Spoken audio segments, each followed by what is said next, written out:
கல்வித் தகுதியே இல்லாதவன் கல்வித்துறை அமைச்சராகும்போது கேள்வி கேட்க மாட்டீங்க, மக்களை படித்து சினிமாவின் ஜெயிச்சிட்டு அரசியல் வர்றவங்களை கேள்வி கேட்பீங்களா? அதிரடி பதிலளித்த நடிகர் சிம்பு. தமிழக அரசியல் களம் தற்போது ஒரு மிகப்பெரிய மாற்றத்தை நோக்கி நகர்ந்து கொண்டிருக்கும் வேளையில் திரைத்துறை நட்சத்திரங்கள் அரசியலுக்கு வருவது குறித்த விவாதங்கள் மேலெழுந்துள்ளன. குறிப்பாக நடிகர் விஜய் அரசியலில் தடம் பதித்துள்ளது குறித்து பல்வேறு விமர்சனங்கள் எழுப்பப்படும் நிலையில் அதற்கு பதிலளிக்கும் வகையில் நடிகர் சிலம்பரசன் ஒரு நேர்காணலில் வெளிப்படுத்திய கருத்துக்கள் வைரலாகி வருகின்றன. ஒரு பொழுதுபோக்கு கலைஞன் எப்படி ஒரு ஆட்சியாளராகவோ அல்லது அரசியல்வாதியாகவோ மாற முடியும் என்று கேள்வி எழுப்புபவர்களுக்கு அவர் தனது பாணியில் மிகவும் யதார்த்தமான மற்றும் அதிரடியான விளக்கத்தை அளித்துள்ளார். பொழுதுபோக்கு துறையில் இருப்பவர்கள் அரசியலுக்கு வருவதை தவறாக பார்க்கும் மனப்பாங்கை சுட்டிக்காட்டிய சிம்பு, கல்வித் தகுதியே இல்லாதவர்கள் கூட கல்வித்துறைக்கு அமைச்சர்களாக வரும்போது யாரும் கேள்வி எழுப்புவதில்லை என்பதை சாடினார்.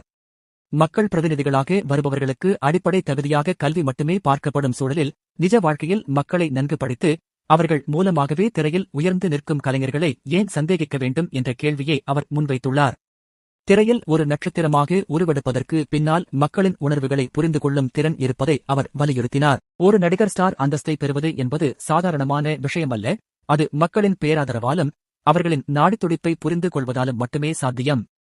அப்படி மக்களை புரிந்து கொண்ட ஒரு நபர் அவர்களுக்காக ஏதேனும் செய்ய வேண்டும் என்ற எண்ணத்துடன் அரசியலுக்கு வரும்போது அதை ஏன் பிரச்சனையாக பார்க்க வேண்டும் என்று சிம்பு கேள்வி எழுப்பினார்.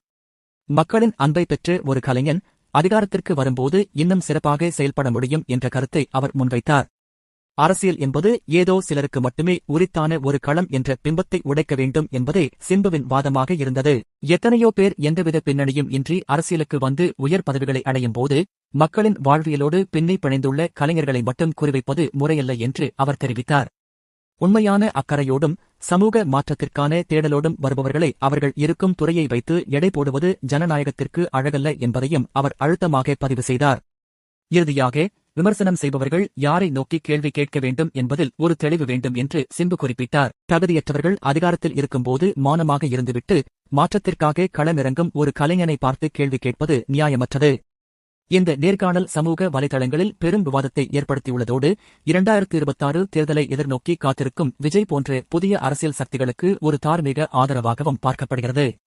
கலைஞர்களும் ஆட்சியாளர்களாக மாற முடியும் என்ற நம்பிக்கையை சிம்புவின் இந்த உரை மீண்டும் ஒருமுறை உறுதிப்படுத்தியுள்ளது.